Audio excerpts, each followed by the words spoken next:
The guest I have today, his name is Shawn Mcbride. And as you know, my name is Mike Fallat, and I help entrepreneurs write books, and then I show them how to use it as a marketing tool.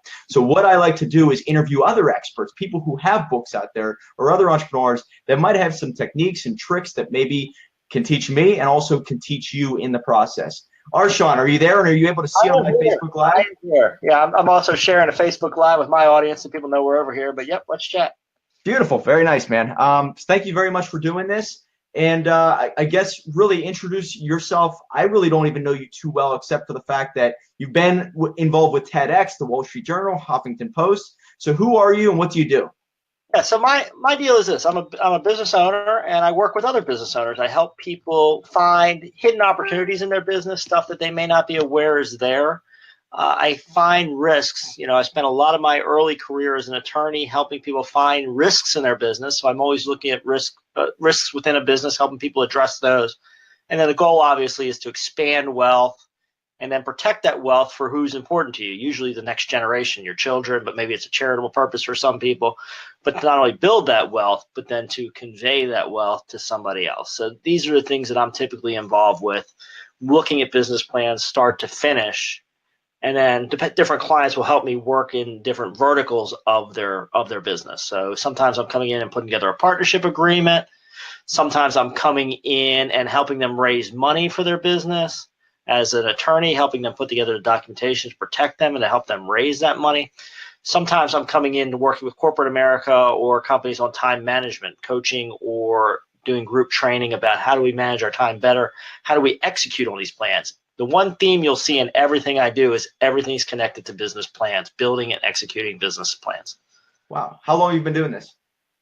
I've been practicing as an attorney for about 15 years, and that's really where the core of my knowledge and expertise comes from. And I've worked on business plans that entire time. And then in the last several years, clients have pulled me into new directions, including speaking about these topics, building businesses around them, doing the time management training. So the core knowledge has been about 15 years, and then different pieces of it. Some are newer and some are been around a little bit longer.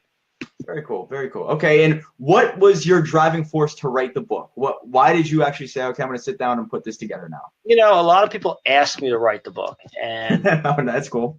Yeah, it was, you've got great knowledge. You really help a lot of business owners. Can you get down in this format? And the other part of it too was there was kind of a frustration on my end because I kept seeing the same types of mistakes over and over and over again in businesses, right? I saw people come into my office too late. They weren't my clients. These are people that were approaching me after something bad had happened in their business. So I said, give me an example of that, by the way. What's an example of that? They'd come to me and they'd have a fight with their partner. Okay. Very common one. They would start a business. Often the business would get through those early struggles, hit some point of success, and then a big decision point would come up in the business. And what would happen is the partners would get in a fight about it. So, and then they're coming to me too late. And I can do a lot early in the life of a business. In a business partnership, I can do a lot to protect the wealth, to make it easy to get through some sticky situations if they would happen in the business. And in the worst of worst, protect the wealth if the partners decide to go different directions. These are things I can build in easily early on, but if people wait until they're in a fight with their partners, often it's too late. There's nothing I can do at that point other than help them with that fight.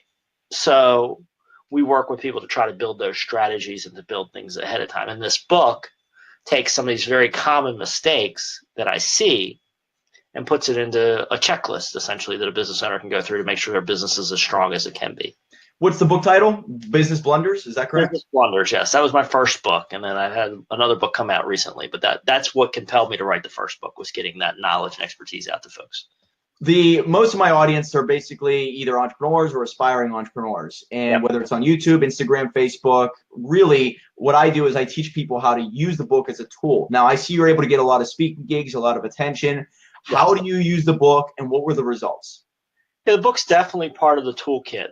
People love it. Some people have booked me directly to talk about the book, right? A lot of times, people will call me up, they need me as a speaker, and they'll be like, why don't you just come in and talk about business blunders, talk about these mistakes and put that on there. So I've booked, probably half a dozen or so engagements talking directly about the book.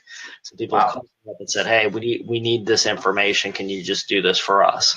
And put it forward to our audience. And then, of course, some repeat engagements. I spoke for an event sponsored by a national bank a couple months ago, and after I finished, the vice president was like, "Wow, you did an amazing job. We've got to put together a special event for our clients and showcase you, and have you talk about the same topic again." So it just starts to open those doors. It's a nice credibility piece, but it also shows that you're a true expert in that lane and that topic.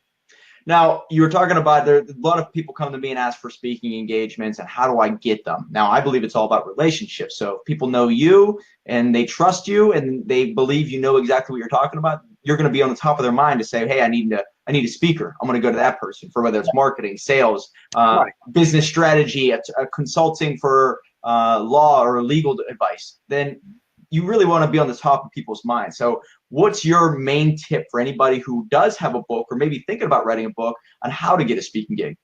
Well, there's a lot of different strategies. I mean, one of it is, work with your core, right? Work with the people you know, because they already know you. Now, this is an additional piece. Maybe your book suggests a topic for them to talk about, or something you can help them even more with. The other part of it is, just getting out there and interfacing with people. Who likely needs a speaker? What conferences, events are coming up? Send them an email or interact with them on social media and start a conversation. And of course, since we're thinking about books, I mean, having a book is a great piece to kind of lock that in. It shows that you're not just somebody who's fly by night, made up some topic and said, "Hey, I want to talk about this." If you've got a book, it shows you put some time and attention in it.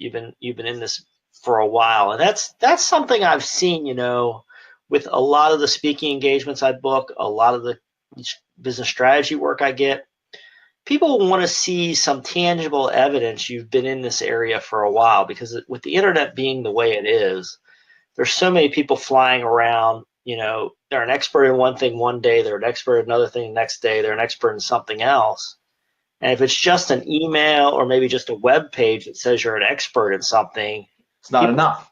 well, yeah, they say, well, there's no depth there, or how do I know they didn't just post this web page yesterday and call me today and say they're the expert? A book shows some level of commitment, right? You sat down, you wrote it, you edited it, you got it published, you've done the various steps of marketing the book. It's not a overnight thing. I don't know anybody, aside from one rare example I'm aware of, where somebody's written a book in a day, and Yeah. it shows a level of commitment and discipline and professionalism, and people get that. That's automatically conveyed just by saying, "Hey, I wrote a book." And you nailed something there, where it's basically when people put a book out there, they care about something enough to put a book out there. Now, Right. there is commitment involved, and to be honest with you, I want to do business. I mean, this is just me reverse engineering me. I want to do business with somebody who obviously cares about what they do. Yeah. And it's just a level to basically put yourself a little bit higher, as in, I care a little bit more. I love what I do a little bit more. I'm a little bit different than that. My mom's friend always used to say, "Flim flam man." I'm a little different than that person, because that person's a fly by night. I'm committing to something. I'm perfecting myself, and I'm going one step further than I really should or even need to get this job or Yeah. get this client. What was interesting is, so one of my speeches is 3 laws of empowerment. I talk about building a business and a life and a career you love. And, I've worked with corporate audiences and that. And I was at an event, and I started talking to a guy, and he started talking about employee engagement, and the conversation led to the fact that, I do speak about employee engagement. Now, I haven't written a book about employee engagement. And I don't know whether this guy was intentional about what he said or not, but we started talking about employee engagement and all that, and then he's like, "I'm going to go talk to this guy over here because he wrote a book on employee engagement." Yeah, it's instinct, right? Yeah, he just left. He left me standing there, and he went and talked to the other guy who wrote a book about it. And so it was just, I don't think he realized even what he said, but it kind of locked the point home to me about what a book can do. And in that particular case, it was the difference between him having a conversation with me about being a potential speaker, or going to talk to somebody else about being a potential speaker.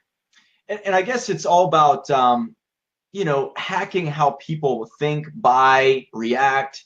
Facebook, obviously. I don't like Be Live because there's more of a delay, takes a little bit more time. Facebook is a little bit easier to, what we were doing before where there's the dual Facebook Live. There's a little bit higher engagement whenever you do that compared to Be Live. So I just think of what gets you the best results. So if you're able to get one more client from putting a book out there than you could otherwise, you're insane not to. It's just hacking how people think, how people network, how people look for speakers. You figure out and you work a strategy in order to get there. It's a great tool, and one of my agents, I don't know where she got the number from, but she said, somebody with a book gets 30% more for speech on average. I don't know where she got that number from, but people are willing to pay more. They're going to book somebody with a book more often. It is just fact. The one thing I have to caution people about is, when you write this book, you're suddenly going to be talking about your book a lot. I mean, it's been amazing. Hell yeah. How much people want to talk about it. I've had to sign a lot of books. That's not a bad thing, right? It just becomes a constant thing. I mean, and my latest book, it just came out, soft release in September, official release in October. So it's only 6 weeks old. But I was at an event, so I've been giving out some free copies occasionally when I go to an event, and I gave out some free copies, and then suddenly everybody's like, "Oh, take a picture with me, take a picture here, take a group photo." That's a little extra buzz and gets that word out there that you have that expertise. That's exactly right. Exactly, and I guess were you able to get speaking gigs before the book? Yes, I had speaking engagements before the book, but Did you get paid more when you had a book out there? Did you see any of that happen? So yeah, definitely. I think the pricing there's a bunch of other stuff going on, but the book is certainly a good piece of the puzzle that has helped move things forward. Very good, very good. And do you use it more with the paperback? Like, okay, so here's some examples. Paperback, obviously, a nice little, you sign it, you give it away. I recommend you only keep it about 18,000 words, something small. They get to know you, like you, and trust you. But do you use the ebook version? Do you use the paperback version? How do you generate leads, maybe outside of your state? I use both. We have it on Kindle and regular print, and then I've also did a large printing run of my book when it came out. So I have basically you can buy it online in 2 different formats, or I have paper copies on hand that I take to events and stuff.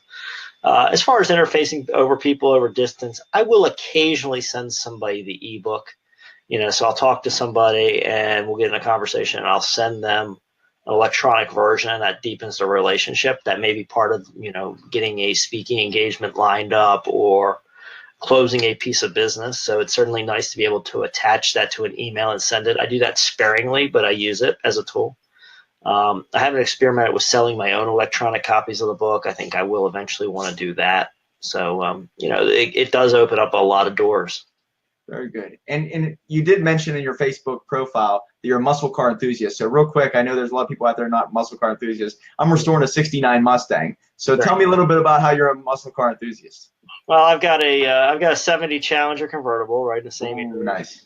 And I've got a 67 Dart convertible as well. And so I like the convertibles, and I like that era. So Mustang's on my hit list. I'd like to get a Mustang. Mine's not the Boss though, so don't think it's the fastback. It's a coupe, which is still cool, and I love it. It's just it's not the Boss. Right. It's all good. I like the cars. I like going to car shows, chatting with people. I'm in a lot of the forums, and all swapping the parts back and forth and finding those missing pieces and everything else. It's just a whole new world, So I've been in it. My father's always had an antique car. I just got mine recently in the last couple of years. So it's a new world. It's been fun though. A lot of my clients, a lot of my contacts have muscle cars. So it's nice. Nice. Yeah. And then it's obviously you have something to talk about right from the get-go, right? Exactly.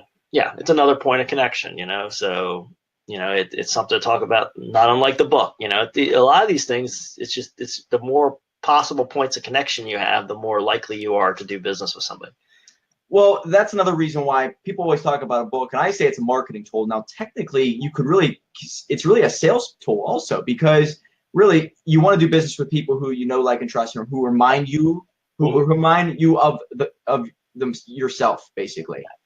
And if you put a story down in a book and they read that chapter, maybe 2 chapters, and they feel like they know you and they feel there's a bridge of commonality and there's a little bit of rapport there, they're automatically going, maybe they put the book down and say, you know what, this person's got my attention. I'm doing business with this guy. If I need an attorney, I'm going to Shawn Mcbride because we see eye to eye on certain things. Right. I think that's part of it. People then it definitely deepens that I know you chasm, right? When somebody reads your book. Also, it lets them know, hey, this person's not fly by night because they work through it. It's reasoned, neither of my books are Pulitzer Prize winners, they weren't written to be, but they do show people that we have depth of understanding and philosophy.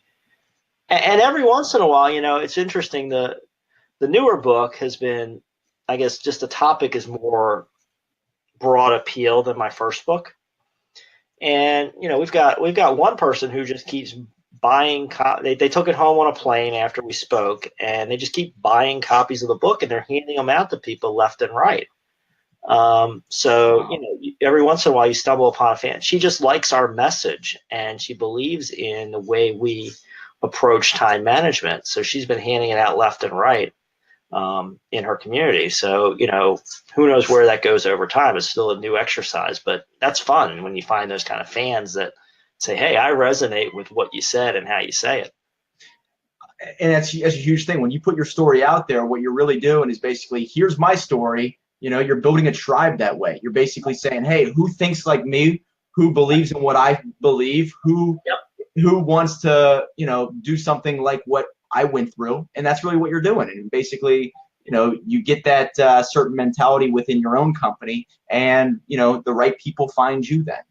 Yeah, somebody reads it and they say, hey, this is my person, and I've had other people have said that's happened. Somebody has a particular need, whether it's a book or a blog article or something, they see some piece where they see who you are and they say, man, that's the way I think, or that's the person I need helping my team.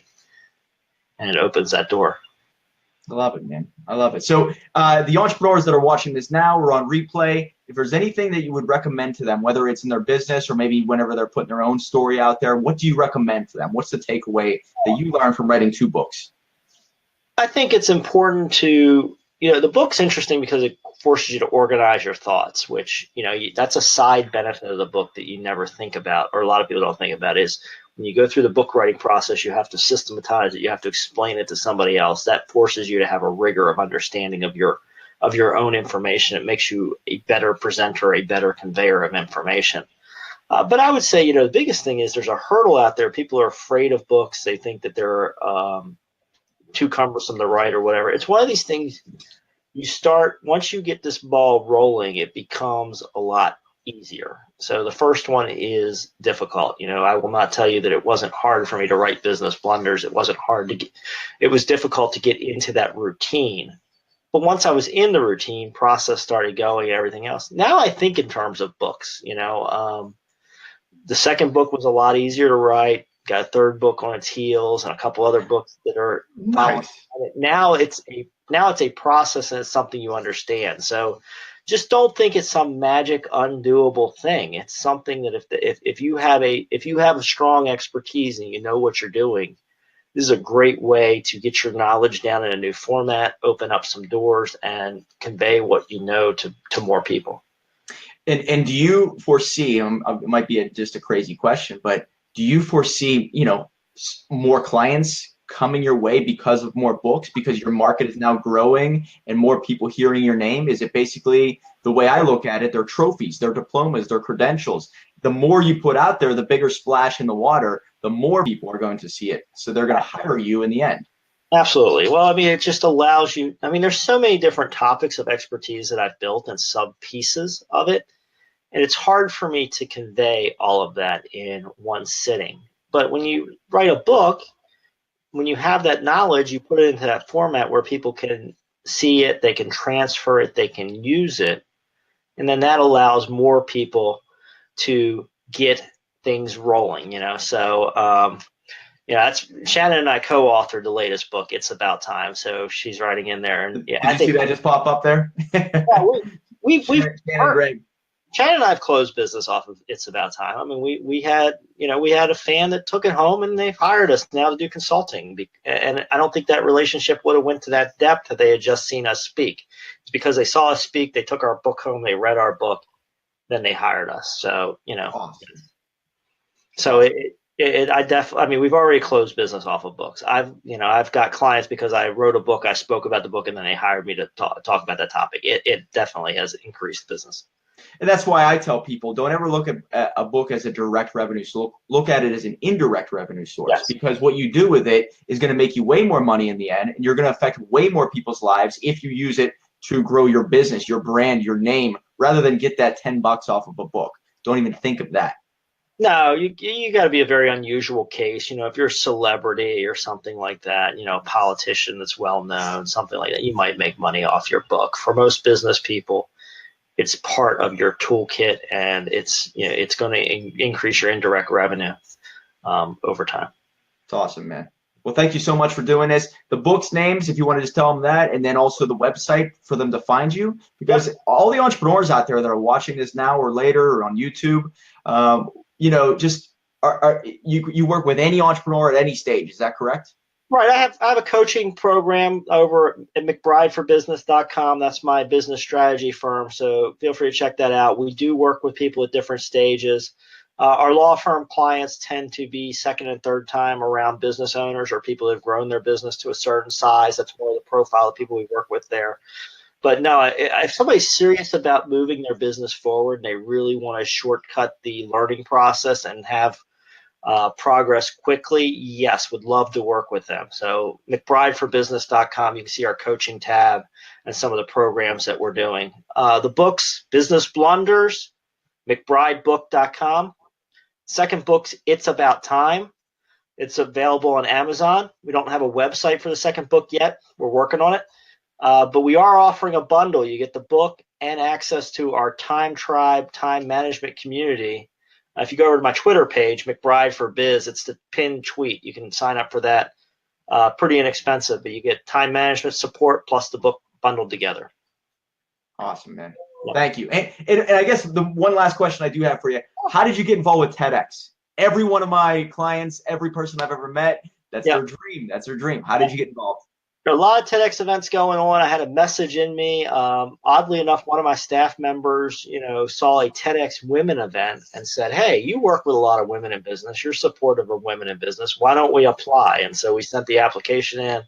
I honestly thought it would go nowhere. But they called me up and they're like, "Hey, do you want to come talk about women in business and help our community?" And I said, "I would love to." Oh, that's awesome, man. I'm working with some people right now. We're trying to get into TEDx, and that's a huge resume builder. So congratulations on that, man. That's impressive as hell. I enjoyed it. It was just a fun day. It was one of the days where you walk out there and you're like, wow, I did that. I got to take a look at it, man. So let me know what you think. Yeah. Yeah, it's inspirational to meet a lot of and I meet them all the time on Facebook, but to get to interview somebody who is on TEDx and that's pretty incredible. So thank you very much for doing this. Let's stay in contact afterwards. Yeah, and then maybe we can work together with some other projects in the future. All of my audience pretty much are entrepreneurs. So if they have any questions, guys, reach out to this guy. He's a real deal. I've got tons of content online. McBride for Biz, BUS on Twitter. I post a lot of tips and tricks and videos. And then our Shawn Mcbride fans and audiences over on Facebook.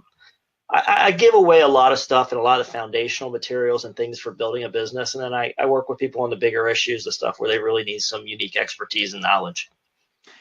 I tell people all the time how important it is to respond as fast as you can. Now, you are incredible at your response rate. I always reverse engineer how I think. So I always want to, somebody to respond back really fast. And whenever I asked you, you didn't hesitate. You wrote back right away. And that means a lot. Basically, things just keep rolling along. And you get things done that way. And you always want to work with people who do that. So thank you so much for that too, man. Sure. My pleasure. I enjoyed it. All right, guys. Take care. If you guys have any questions for me or for our Shawn Mcbride, comment it down below. We'll get back to you. Remember, the next chapter is all that matters. So right on. See y'all.